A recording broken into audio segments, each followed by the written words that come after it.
Universidad de Belgrano. Baja la aplicación V Mobile a tu celular.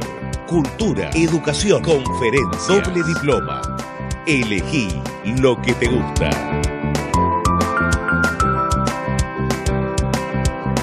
Formamos ciudadanos del mundo.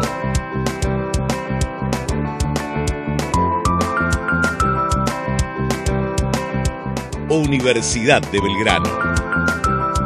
www.v.edu.ar.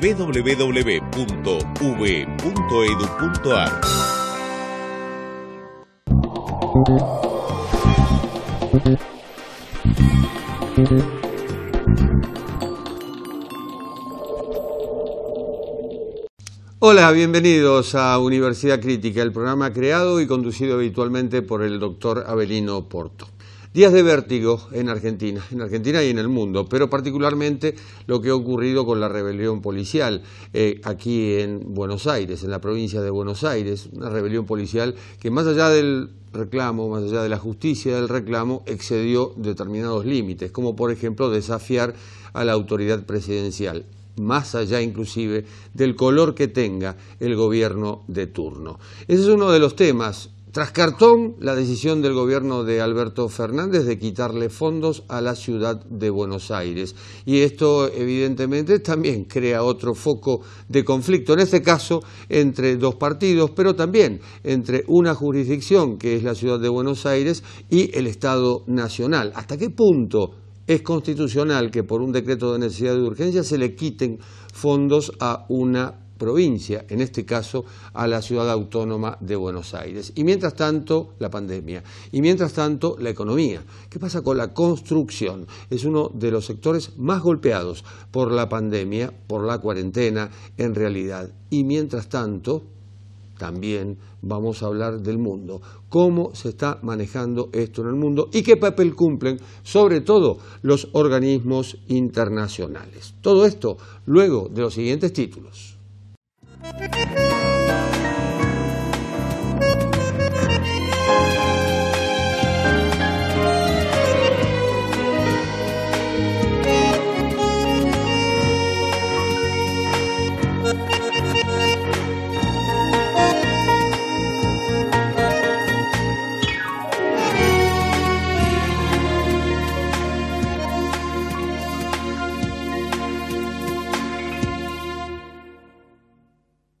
De un debate saltamos a otro debate y decíamos días de vértigo en Argentina. ¿Por qué? Porque hablábamos de toma de tierras hace apenas una semana, después vino la rebelión policial.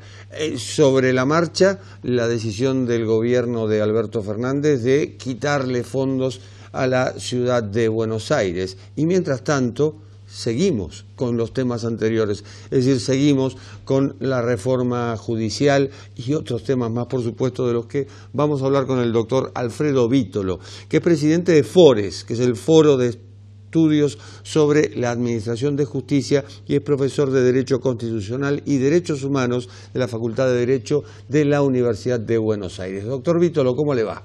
¿Qué tal, Jorge? ¿Cómo le va? Gracias por la invitación a charlar de estas cosas que nos están pasando a los argentinos. Al contrario, gracias por aceptarla. ¿Cuánto tema, no? Uno tras otro. No paramos, es una especie tratamos de terminar un tema, de cerrarlo, y sin cerrarlo ya viene otro. La dinámica política tiene una velocidad pocas veces vista en nuestro país últimamente. Usted creo que dio en la tecla, dijo política. Aquí hay más política que otra cosa, por lo que se ve. No me cabe ninguna duda. Lo técnico nunca va separado de la política. Toda decisión técnica tiene un trasfondo de una búsqueda de un objetivo político. Mejor o peor, esto no significa que sea malo en sí mismo. La vida cotidiana está llena de política. A ver, el reclamo judicial, el reclamo policial parece ser justo, razonable, por lo que cobran los policías. También el reclamo de los médicos, si vamos al caso, y hasta podríamos sumar un reclamo docente.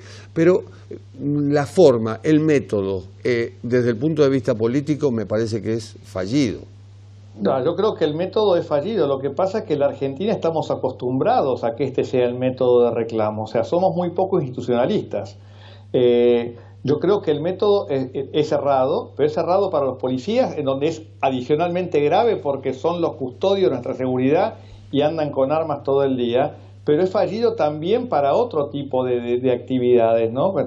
Esto de la petición movilizadora es una forma de petición poco institucional y en realidad lo que hay es un problema de fondo estructural en donde no tenemos o no encontramos canales de reclamo institucional que nos brinden las respuestas adecuadas y esta es la salida, ¿no? Salen a gritar y salen a manifestarse cortando calles, cortando rutas, haciendo piquetes de un lado o del otro, no importa, porque no encontramos canales de solución política que tienen que funcionar y que no están funcionando.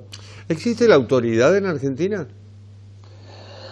Creo que hay una pérdida muy fuerte de autoridad, porque cuando la autoridad es un poder que requiere dos herramientas. Creo que requiere la autoridad del que ejerce esa autoridad, pero el respeto basado en el reconocimiento de la autoridad de parte del que recibe esa autoridad. Y lo que se ha perdido en Argentina es el respeto. O sea, nadie reconoce a una autoridad porque no le tiene respeto. Y creo que el problema central en la Argentina es la pérdida del respeto a la autoridad porque la autoridad ha ejercitado ese poder de una manera poco coherente con lo que constituye ejercer esa autoridad. No quisiera ser metafórico, pero es la misma autoridad, como usted bien dice, la que se quita poder. Y sí.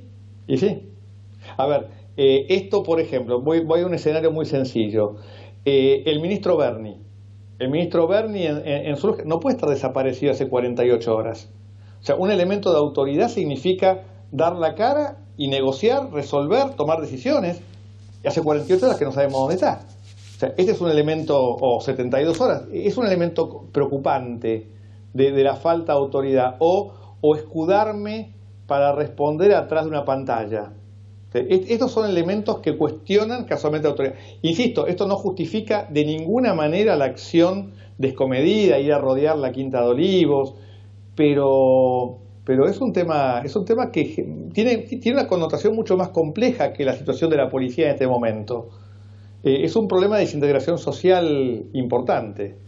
Y tras cartón, la decisión del gobierno de Alberto Fernández de quitarle fondos a la ciudad de Buenos Aires. Parece como que una cosa está encadenada a la otra. Y yo creo que sí, pero creo que en definitiva estos son jueguitos de la política de muy bajo nivel. O sea, te saco a vos para darle al otro. Parece que estamos jugando a Robin Hood. Y Robin Hood es un personaje muy simpático, pero es un personaje ilegal. Sacarle a uno para darle a otro, en realidad lo que hago es cambio el problema de lugar. No estoy generando... yo lo que tengo que hacer es buscar una solución de fondo. Y más allá de si esto es constitucional o inconstitucional, que creo yo que es grotescamente inconstitucional por una cantidad de cuestiones puntuales, pero en realidad lo que hacemos es tapamos un agujero destapando otro. Entonces esto no es una solución. La pregunta es, desde el punto de vista constitucional justamente, si lo es o lo es. Parece que no lo es. Sí. Con un decreto de necesidad y urgencia sobre todo, es decir, sin intervención del Congreso. A ver, no es un decreto de necesidad y urgencia, esto es importante resaltarlo. Por lo menos no está presentado en el texto, yo lo estuve mirando esta mañana, no está presentado como un decreto de necesidad y urgencia, que claramente ahí no habría ninguna duda de la inconstitucionalidad. El argumento que está utilizando acá es que esto no es sino una reasignación de partidas erróneamente asignadas por decreto durante el gobierno del presidente Macri. Yo no he tenido tiempo de mirar en detalle este aspecto, pero en principio toda asignación de recursos tributarios requiere ser resuelto por ley. Sería tan malo lo que hizo Macri en ese momento, no lo he estudiado, tengo que serle franco, como sacarlo ahora por decreto. ¿Por qué? Porque casualmente una de las reglas, tal vez una de las primeras reglas del sistema constitucional desde la Carta Magna, es que los impuestos tienen que tener decisión de aquellos que tienen que pagarlos y por lo tanto tiene que haber participación de quienes, de los representantes de quienes los soportan. Y además lo que hay es un punto que no es menor, es que el fin de esta reasignación de recursos, que es la creación de un fondo especial para la provincia de Buenos Aires, ahí no cabe ninguna duda de que se requiere una ley del Congreso, porque la asignación de fondos impositivos con asignación específica requiere específicamente, por expresa disposición de la Constitución, una ley del Congreso. A mí me llama la atención que cuando María Eugenia Vidal era gobernadora y reclamaba los fondos del conurbano, durante el gobierno de Macri, varios gobernadores pusieron el grito en el cielo, como diciendo le vas a dar más o se le va a dar más a la provincia de Buenos Aires que a mi provincia. Y hoy no parece que ocurra lo mismo. Sí, a ver, yo creo que hay una confusión generalizada y que viene de mucho tiempo atrás con el sentido de la coparticipación federal.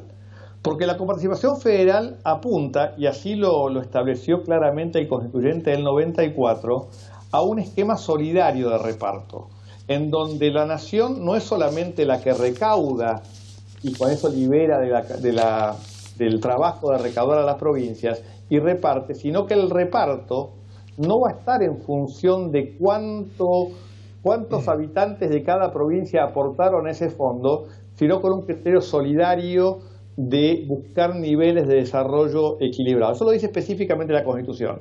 Entonces, la realidad es que el reclamo de la provincia de Buenos Aires de que me tienen que dar más porque soy la que más recaudo no es técnicamente correcto, no es constitucionalmente correcto, sino lo que hay que ver es cuántos servicios presto y cómo vamos buscando que esos servicios sean equilibrados en provincias que reciben menos. Con lo cual, y esto es lo que está dificultando, evidentemente, desde 1994, que no podamos tener una ley de coparticipación en donde las provincias de forma madura distribuyan los recursos, porque la lógica de que ¿por qué te voy a dar yo a vos? Es una lógica muy egoísta, pero también tiene que ver con el tema de que yo soy prolijo y en mi provincia hago las cosas bien, ¿por qué voy a tener que contribuir para que vos estás haciendo las cosas mal y con un gasto público desmedido? Es un poco la lógica del problema de la coparticipación, ¿no? Y un tercer tema, reforma judicial, ¿qué me dice?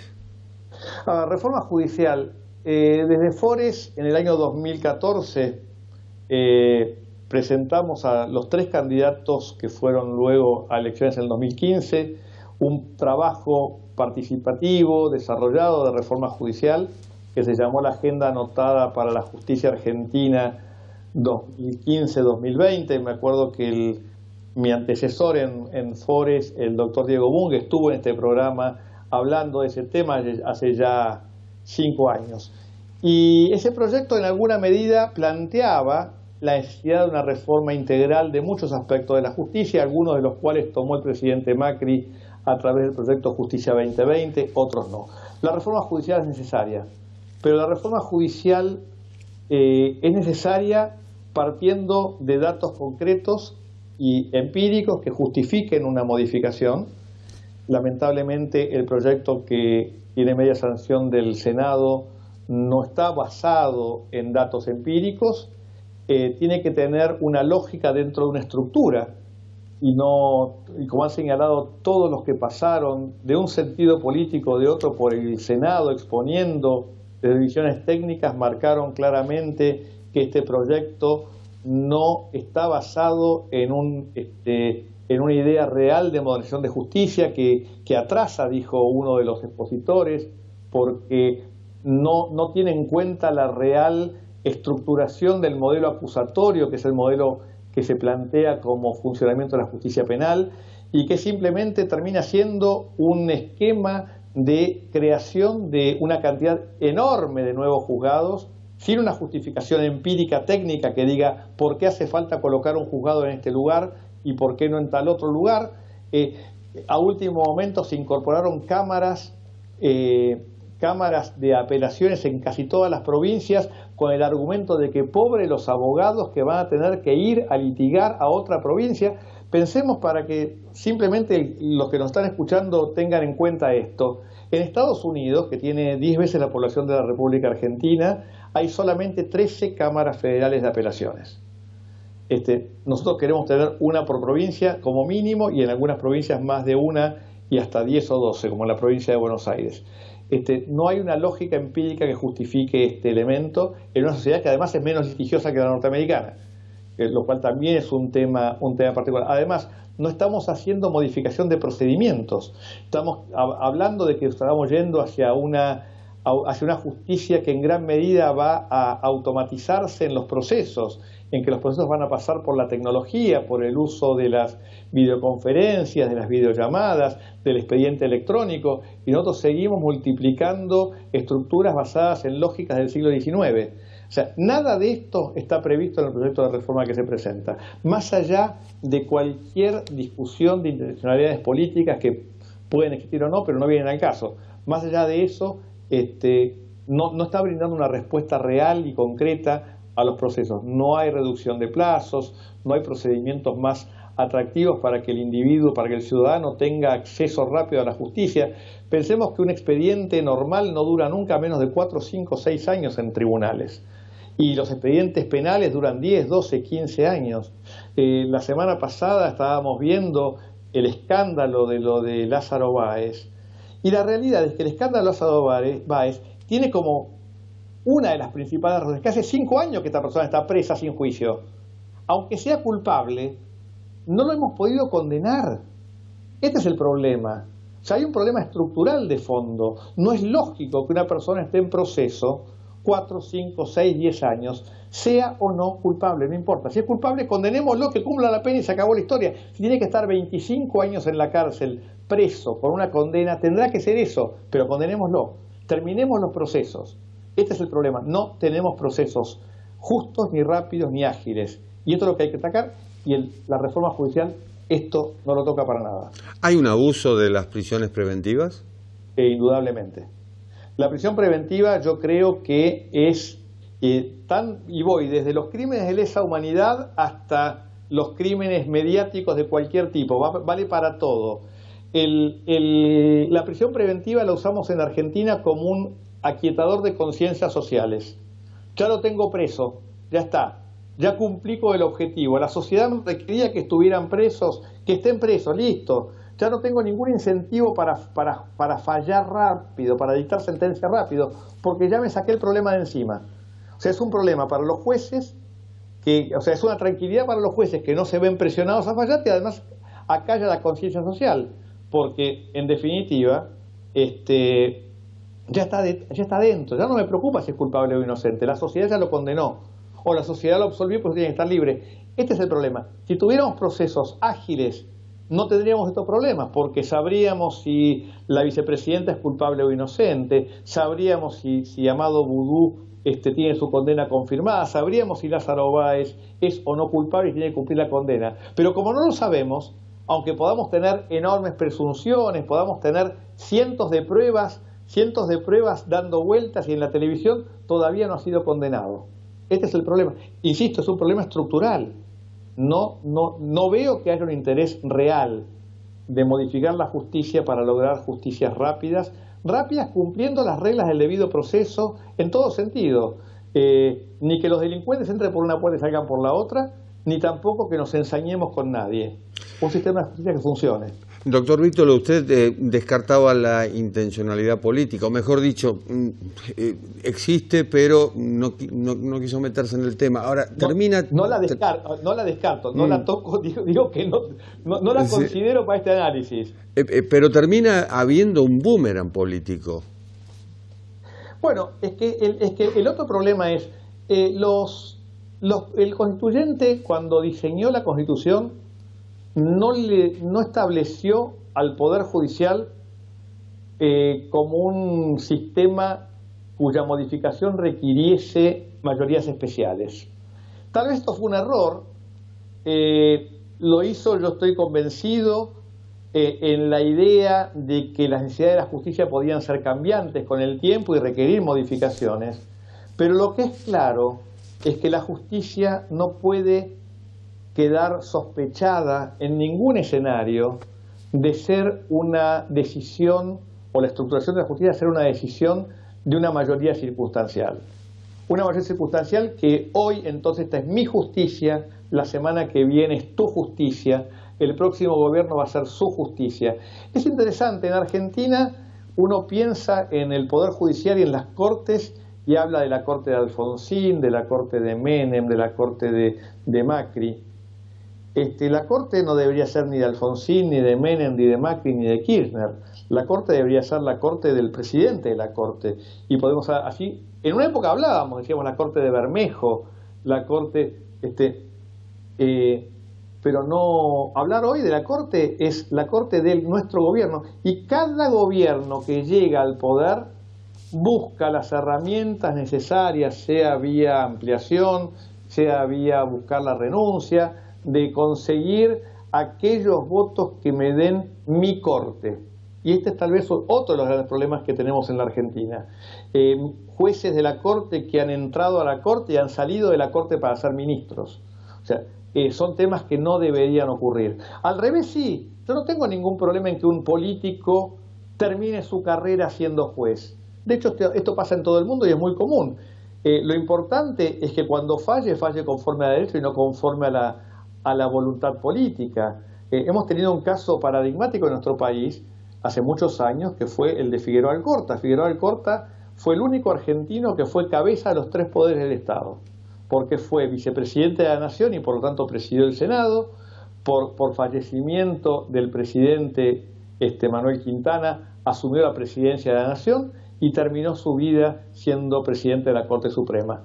Esto no es malo. Que los grandes hombres de Estado integren la Corte Suprema en algún momento con una visión, siempre que tenga una visión jurídica clara, es un elemento que creo que te podría agregar hasta cosas buenas al sistema judicial. Lo que pasa es que en la Argentina esta lógica no la tenemos y tenemos una lógica de cambios de jueces de la Corte muy frecuentemente. Son raros los casos de jueces en la Corte Suprema que duren o que trasciendan los periodos. Ojalá esto comience a cambiar. ¿El número de miembros de la Corte Suprema se puede alterar y puede beneficiar en algo que se altere? Yo creo que el número de jueces de la Corte puede alterarse. O sea, claramente no hay ninguna restricción para que se altere. Lo que hay que preguntarse es ¿para qué quiero alterarlo al número? ¿Para qué quiero tener más jueces? Si usted me pregunta si en abstracto, yo creo que un buen número es 9. Es el número que tiene la Corte Suprema de Estados Unidos, por ejemplo, y ha funcionado adecuadamente durante muchísimo tiempo. Nosotros hemos tenido una tradición más oscilante, entre 5, 7 y 9.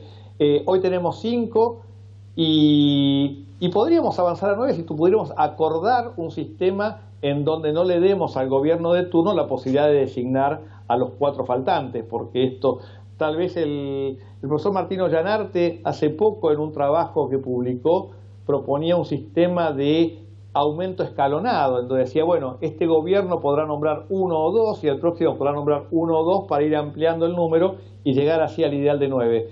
Pero de vuelta, acá entramos en mezquindades políticas y entramos en discusiones de para qué querés aumentar el número de miembros. El doctor Zaffaroni, en declaraciones públicas, lo plantea con un claro esquema partidista de distribución de poder y de reparto. Entonces a vos te tocan 2, a vos te tocan 2, hacemos un negocio político nombrando, y esto significa desnaturalizar la idea del Poder Judicial, que es otra cosa. Da la sensación que en Argentina siempre damos vueltas y vueltas y vueltas sobre volvemos lo siempre al mismo punto de partida, son vueltas de 360, no de 180. Doctor Vítolo, ha sido muy amable. No, muchísimas gracias a ustedes por la invitación y a disposición para cuando quieran. Muchas gracias. Gracias. Vamos a una pausa, volvemos.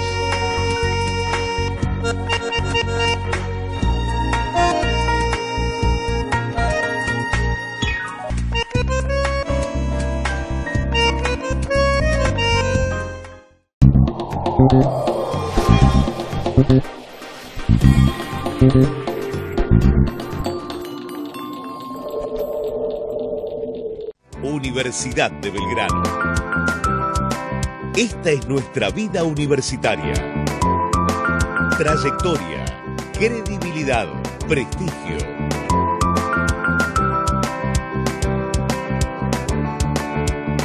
Ciudadano del mundo.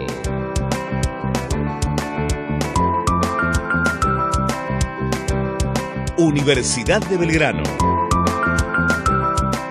www.ub.edu.ar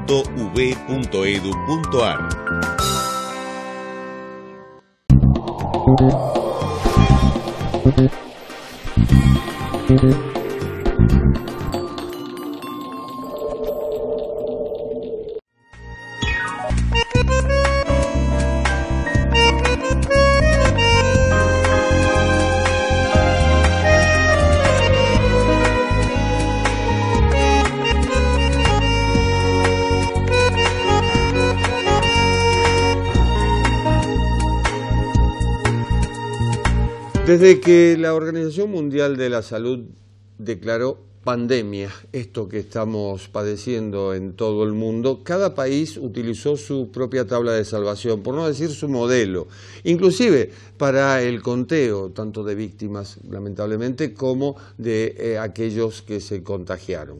No hubo una estrategia global, se reclamó una estrategia global, pero los organismos internacionales y multilaterales no parecieron estar a la altura o no pudieron o no tuvieron la autoridad suficiente como para, como quien dice, bajar una línea y decir, miren, van a tener que ir por este lado.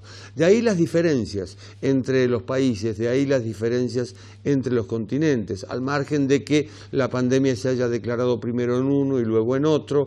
Estoy hablando de continentes y de ese modo, bueno, se podía tomar algo así como el ejemplo o el efecto y el error de lo que había ocurrido. Ahora, ¿cómo se sigue manejando la crisis? Se lo vamos a preguntar a Ricardo Arredondo, que es diplomático, es profesor de la Universidad de Belgrano, de la Universidad de Palermo y de la Universidad de Buenos Aires. Hola, Ricardo.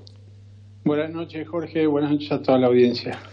¿Cómo ves el manejo de la pandemia, el manejo global, digamos, de la pandemia? Bueno, la pandemia ha sido, en cierto modo, podemos dividir dos cosas, las respuestas multilaterales, la respuesta de los organismos internacionales y la respuesta de los países. La respuesta de los organismos multilaterales ha sido francamente mala, salvo los organismos técnicos como la Organización Mundial de la Salud, la Organización Panamericana de la Salud, respondieron de manera mejor porque implementaron protocolos que fueron seguidos por todos los países.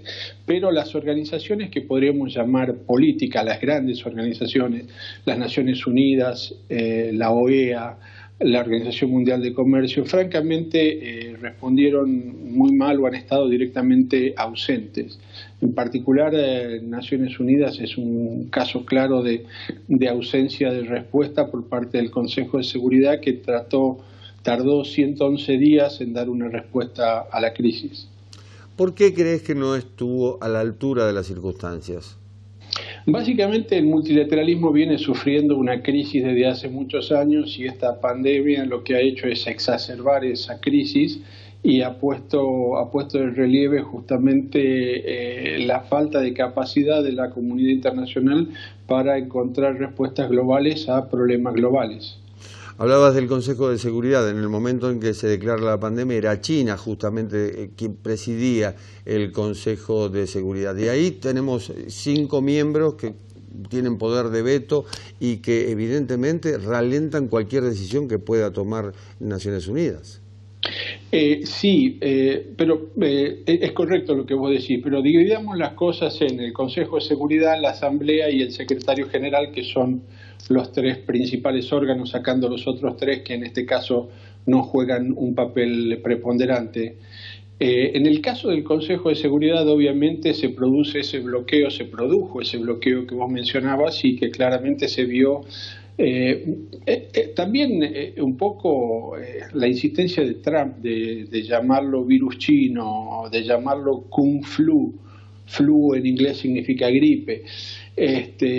Lo único que hacía era poner el dedo en la llaga y por supuesto China se oponía a cualquier tipo de denominación de ese tipo. Por otro lado, después había una serie de pretensiones encontradas entre básicamente Estados Unidos y China y eso fue dilatando el proceso que, como te digo, llevó casi 3 meses hasta que el Consejo de Seguridad adoptó la primera resolución.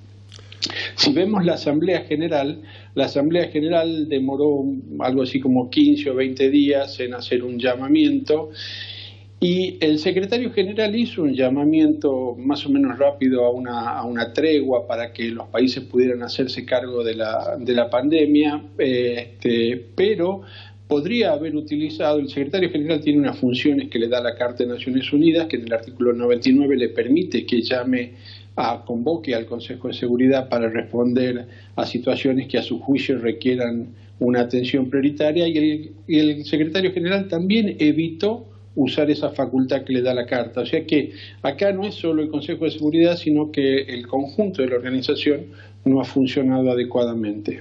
Pero el secretario general Antonio Guterres pidió una tregua justamente durante la pandemia y así todo continuaron las guerras e incluso hubo alguna escaramuza nueva, como es el caso de China e India.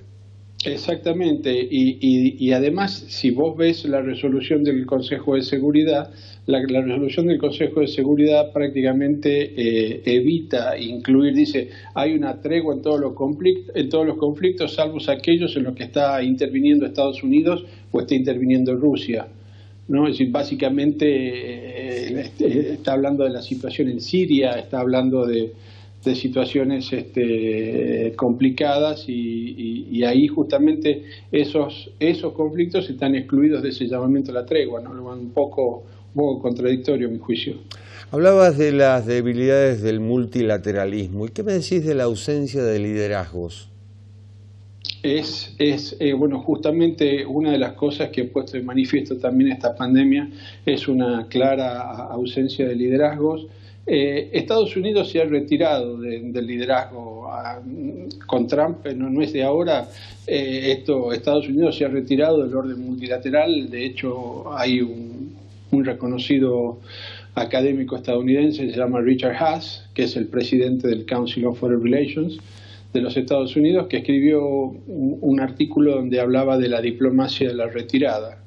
Y justamente la diplomacia de la retirada, decía, no empieza ahora con la pandemia, sino que empezó con Trump cada vez que se fue de distintos organismos internacionales porque ahora con la pandemia se vio lo de la Organización Mundial de la Salud, pero Trump hay que recordar que se fue del Acuerdo de París, que se fue del Acuerdo Transpacífico, que se fue del Consejo de Derechos Humanos, que se fue del acuerdo con Irán, que le quitó el fondo de ayuda a los refugiados de Palestina, que tuvo problemas en la OEA con un programa que está destinado a la salud reproductiva. Es decir, hay una clara diplomacia de la retirada por parte de Trump y esa ausencia de liderazgo que Estados Unidos no ha tenido. Estados Unidos lideró la crisis financiera del 2008, se la puso atrás a sus espaldas con el G20. En la crisis del ébola del 2014 Estados Unidos lideró, Obama se puso atrás la comunidad internacional y llevó adelante este tema. Ahora en este caso Estados Unidos ha estado ausente. Y por otro lado, quien uno podría pensar, bueno, hay una potencia en declive y hay una potencia en ascenso, esa potencia en ascenso es China. China tampoco ha querido asumir ese liderazgo. Es decir, más bien como que ha estado tratando de, entre comillas, pagar las culpas de que el virus se haya iniciado en Wuhan, pero tampoco ha asumido ese liderazgo. Y no hay nadie más. Incluso dentro de la Unión Europea uno ve las dificultades que tuvieron al comienzo, que después lograron en cierto modo encarrilarla, y hubo ahí sí un poco de liderazgo de Angela Merkel, pero al principio cuando España e Italia aparecían pidiendo ayuda, Angela Merkel aparecía dándoles una palmadita en la espalda diciéndole, muchachos, ya vamos a ver qué pasa. Así que en este sentido claramente hubo una ausencia de liderazgos. ¿Marchamos a un nuevo orden internacional? Es una excelente pregunta, Jorge. No sé si un nuevo orden internacional o si alguna reconfiguración del orden existente. Yo creo que el orden existente va a seguir, creo que se va a mantener con, obviamente, algunas adaptaciones.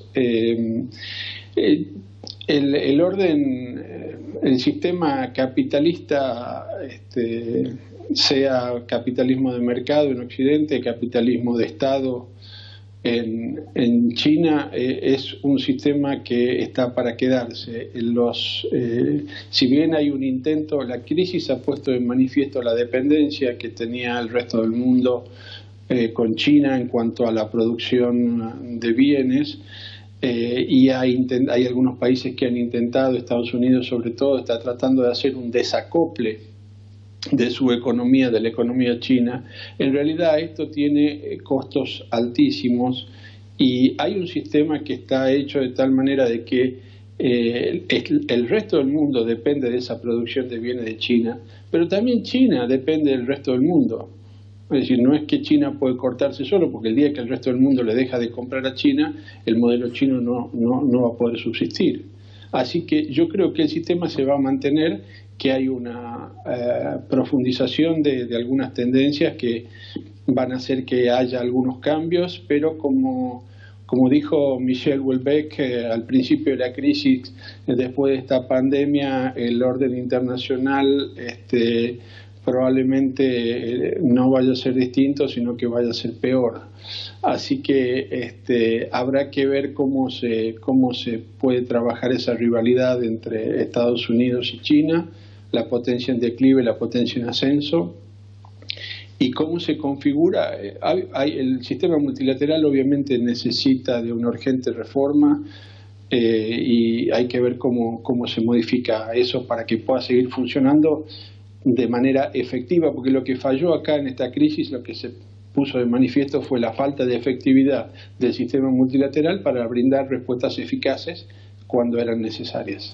Hace décadas que se viene hablando de la necesidad de una reforma, eso por un lado. Por el otro lado, seguimos rigiéndonos por Westfalia, es decir, estados pero no individuos. Si vamos al caso de China, como algunos otros países, bueno, no son especialmente respetuosos de los derechos humanos. Sin embargo, imperan intereses por los cuales hay que suscribir sí o sí acuerdos con China, que no sería el caso de los Estados Unidos en retirada hoy.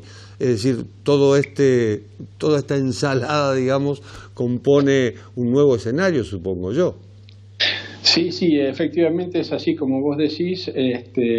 China presenta varios problemas cuando hablamos del tema.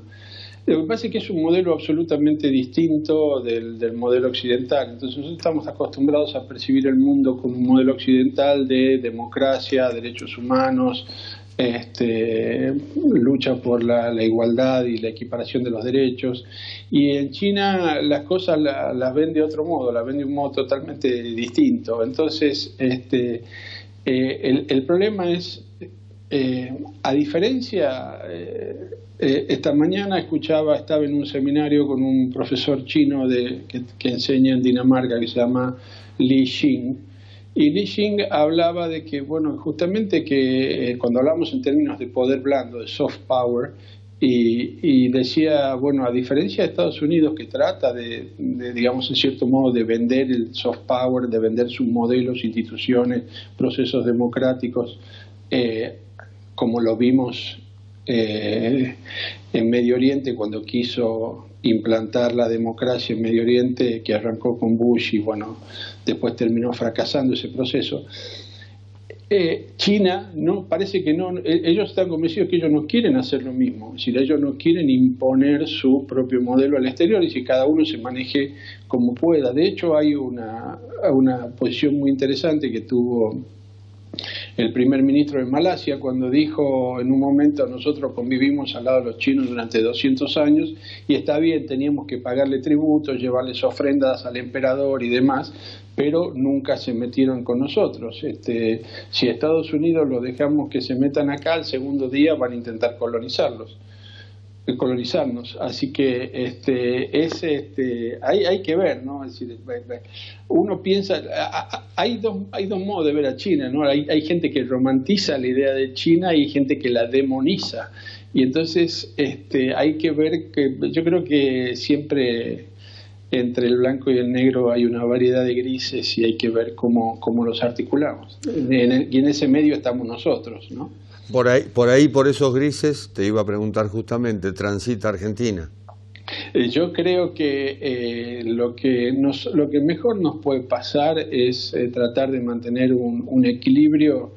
Lo que un ex embajador chileno y ahora profesor de la Universidad de Boston como Jorge Heine llama, publicaron un artículo en Foreign Affairs Latinoamérica que habla de el no alineamiento activo. También la palabra no alineamiento a mucha gente le suena mal, le hace reminiscencias históricas que no le gusta, pero básicamente la idea es que es mantener una posición de equilibrio frente a las presiones de Estados Unidos y frente a las presiones chinas. Si nos ponemos desde el lado de Argentina, es decir, necesitamos de Estados Unidos, sobre todo el manejo de la deuda externa, que es una de las espadas de Damocles que pesa sobre la Argentina, necesita forzosamente de los Estados Unidos. Y por otro lado estamos viendo que China se ha convertido en nuestro principal socio comercial. Si uno ve, en particular, si ve desde la pandemia para acá, es la primera economía con la que Argentina mantiene relaciones comerciales. Entonces, meterse dentro de uno o de otro en contra de la otra potencia solo podría perjudicarnos. Yo creo que acá hay que mantener un equilibrio, tratar de lograr el mayor margen de autonomía posible dentro de la limitada autonomía que podemos tener en la situación en la que estamos. Ricardo Arredondo, diplomático, profesor, muchísimas gracias. Muchas gracias a ustedes por la invitación, como siempre un gusto estar con ustedes. Vamos a una pausa y volvemos.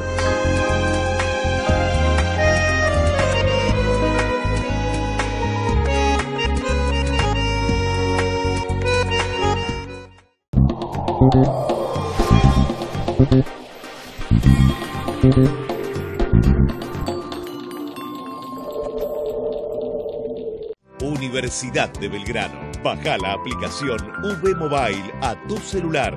Cultura, educación, conferencias, doble diploma. Elegí lo que te gusta.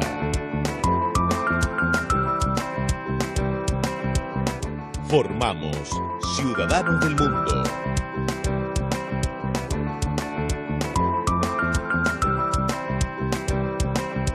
Universidad de Belgrano. www.uv.edu.ar.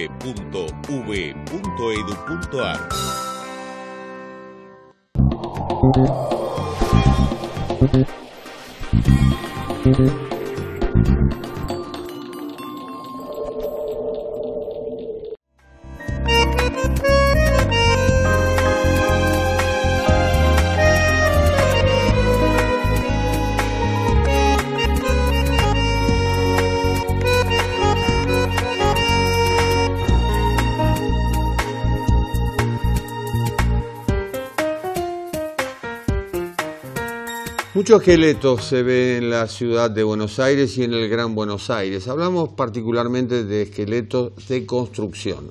La construcción es una de las actividades más lucrativas que hay en el mundo, pero desde que comenzó la pandemia muchas obras debieron ser paralizadas. En algunos casos se continuó, hay algún tipo de excepción, pero evidentemente el tiempo pasa y la preocupación crece. Por eso estamos en contacto con Germán Gómez Picasso, que es arquitecto, máster en dirección de empresas constructoras e inmobiliarias por la Universidad Politécnica de Madrid y fundador del sitio especializado reporteinmobiliario.com. Germán, ¿cómo estás? ¿Cómo estás, Jorge? Un gusto hablar con vos. Igualmente, mucha preocupación noto en el sector, digamos, de la construcción por esta parálisis prácticamente que se ha dado. Sí, en realidad, si uno quiere generalizarse, podría decir que el sector de la construcción está prácticamente parado aún, más allá de algunas excepciones, cuando son demoliciones o excavaciones o obras de más de 5.000 metros cuadrados que les dieron permiso para comenzar, obviamente respetando todos los protocolos. Y por ejemplo, una de las cosas que se le está pidiendo a los constructores es que los obreros los tienen que directamente movilizar ellos con medios propios, ¿no? Entonces, bueno, la construcción es un sector muy importante de la economía, que hoy se podría decir que en Capital y en el Gran Buenos Aires mayoritariamente está parado, más allá de algunas excepciones. En Gran Buenos Aires depende de los municipios, algunos municipios habilitaron para que viviendas con cierto grado de avance también se puedan ir terminando. En Buenos Aires, por ejemplo, se habilitó las construcciones que le faltan solamente 90 días para ser entregados los departamentos. Pero uno podría decir hoy que el 70-80% de la construcción sigue frenada. El motivo... Y el tema es que no se sabe, lo preocupante es que no se sabe hasta cuándo. El motivo de la parálisis es que la empresa constructora no puede trasladar al personal. No, bueno, en el caso de que tuviera más de 5.000 metros cuadrados, la empresa constructora puede reiniciar las obras trasladando a su personal. Pero la parálisis en realidad no está dada por eso, sino porque directamente no se puede. Si vos tenés una obra de menos de 5.000 metros cuadrados en Ciudad de Buenos Aires, o no te faltan 90 días para entregar las unidades, no podés directamente, está prohibido construir, está prohibido seguir con las obras. ¿Pero hay alguna razón, más allá del conflicto sanitario, que podría provocar que muchos trabajadores se muevan de una jurisdicción a otra? No, la verdad que es difícil encontrar la razón, porque uno cuando ve lo que es el resto de las actividades económicas están todas funcionando. La verdad que no sé muy bien por qué a la construcción, debe ser por un tema del transporte público, pero hay un montón de otras actividades que necesitan trasladarse y están funcionando. No hay una explicación lógica para el porqué de la construcción todavía no empezó. De hecho, en la mayoría de los países del mundo la construcción está funcionando. En Uruguay hace ya más de 3 meses que la reactivaron a la construcción totalmente. ¿Cuál ha sido la pérdida de empleo? ¿Se tiene alguna estimación? El tema es que la construcción tiene el sistema de seguro de desempleo, entonces al trabajador se lo puede desactivar por unos meses, pero sí se han perdido puestos ya, y ya va a ver qué pasa si esto se sigue extendiendo, porque con este tema del seguro de desempleo el trabajador puede quedar inactivo por unos meses y después volver a reincorporarlo. En eso es distinto el sector de la construcción que el resto de las actividades económicas, pero tal vez no se ve tanto los números, pero sí cuando uno recorre Gran Buenos Aires y ve las obras en donde muchas veces se hacen con contratos separados, o sea, se contrata a distintos gremios o rubros que van haciendo la obra. Este tipo de constructores más chicos seguramente están pasando un momento complicado, obviamente. ¿Es negocio construir en Argentina? Mirá, no era hasta hace un par de años. La verdad que a partir de las fuertes devaluaciones que venimos teniendo, los costos de la construcción cayeron mucho medido en dólares, entre el 50 y el 60%, y a partir de esto hay mucha gente que está viendo nuevamente una oportunidad para volver a construir, como pasó después de la crisis del 2001-2002. De hecho, uno si hoy hace un mapa de lo que está pasando con el mercado inmobiliario y de la construcción, podríamos decir que estamos viviendo una situación muy crítica. Sin embargo, se empiezan a ver algunos brotes verdes en todo lo que tiene que ver con construcción de casas en el conurbano, en barrios privados y countries, a partir de esta fuerte baja en los costos de construcción. Siempre hablando de tenedores de dólares, ¿no? De quien tiene dólar billete, porque en pesos convengamos que los costos siempre suben. ¿Hay algún incentivo fiscal para construir? No por ahora.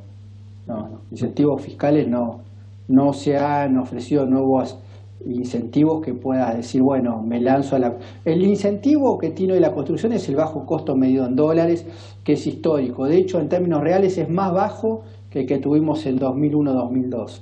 O sea, es un costo realmente que no se ve hace mucho tiempo. ¿Ese costo tiene que ver más que todo con mano de obra? Y en gran parte sí, porque obviamente los salarios, no te olvides que desde el año 2017 ahora, desde los fines del 2017 ahora, el valor del dólar se multiplicó prácticamente por 7, y ningún salario ni ningún bien o servicio en Argentina se multiplicó en pesos por 7 veces. Entonces, bueno, para quien tiene dólares, hoy ve que lo que le costaba a fines del 2017 un metro cuadrado construir, le salía $1.200 por metro cuadrado, hoy lo puede hacer por $500, $600. Históricamente una renta por alquiler era más o menos un 5% del valor de la propiedad. Eso ha caído fenomenalmente. ¿Es negocio hoy alquilar una propiedad? Mirá, no, si sacamos una fotografía de la situación actual, te diría que la renta es prácticamente nula. Lo que pasa es que también estamos en un momento muy particular. Si nos retrotraemos a antes de que empiece la cuarentena, la verdad que las rentabilidades de alquiler sí eran, como decís, 4 o 5% anual, una renta baja en relación a lo que rindió un inmueble en Argentina históricamente. Pero bueno, la gente que percibe en el activo inmobiliario percibe que es una inversión segura, que la tiene, que en momentos como el que se vive ahora, no hay que olvidarse eso, en un momento como el de ahora en el que las actividades propias, los ingresos propios que tiene un argentino pueden ser reforzados con un alquiler, por más bajo que sea. La gente está viendo eso y por eso es que muchas veces se elige invertir en una propiedad. Pero hay todo un tema con el tema de los inmuebles, porque hoy la gran discusión es si los precios deberían bajar o no. Más que nada en el sector pasa por ese lado, ¿no? Porque uno dice la renta es baja, pero teniendo en cuenta los precios actuales. Pero si los precios se acomodasen un poquito, tal vez la renta que genera por alquiler no sería tan baja. Hubo una baja temporal de precios del 35% de inmobiliarias importantes de la ciudad de Buenos Aires y al menos crecieron las consultas, no sé si las operaciones. Mirá, los precios, si uno toma los últimos 2 años, cayeron en los precios de oferta de las propiedades, cayeron entre un 15 y un 20% medidos en dólares.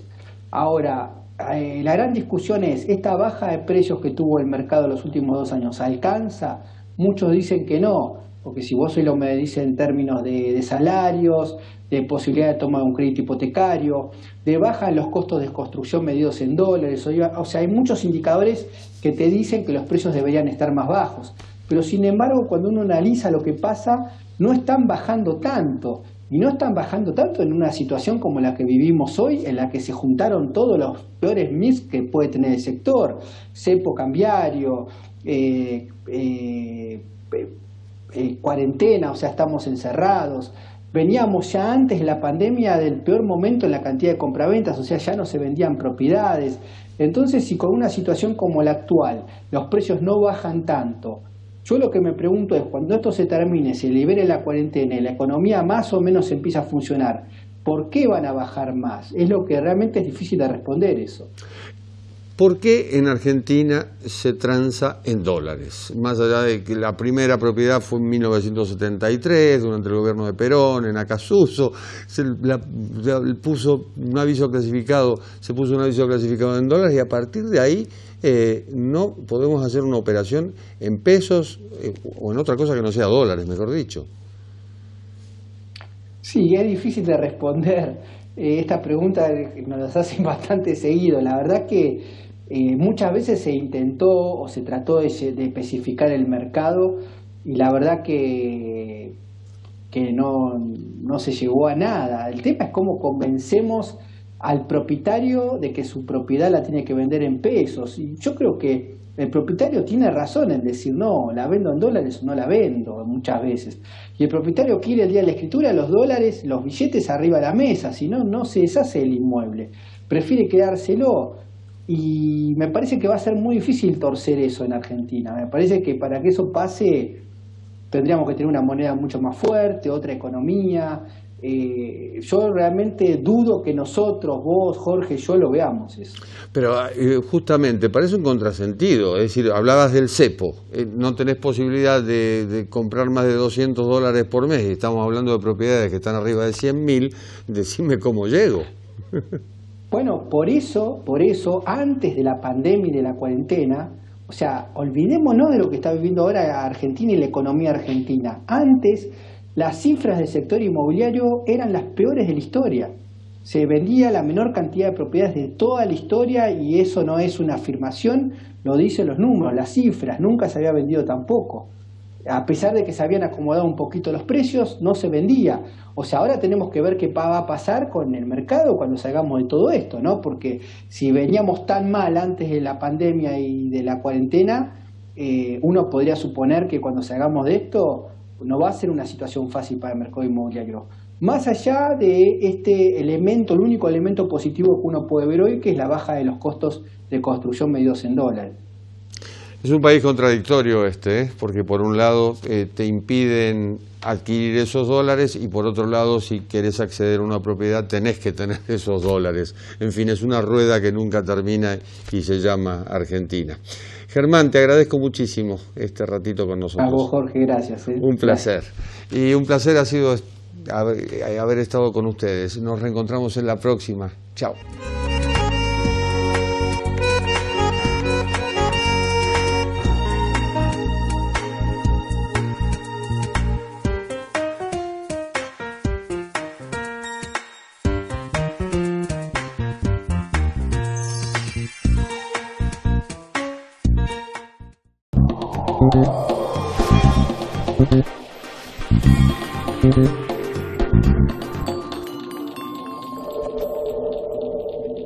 Universidad de Belgrano. Baja la aplicación V Mobile a tu celular.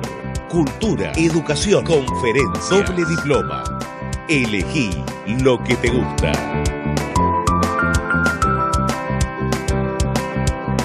Formamos ciudadanos del mundo.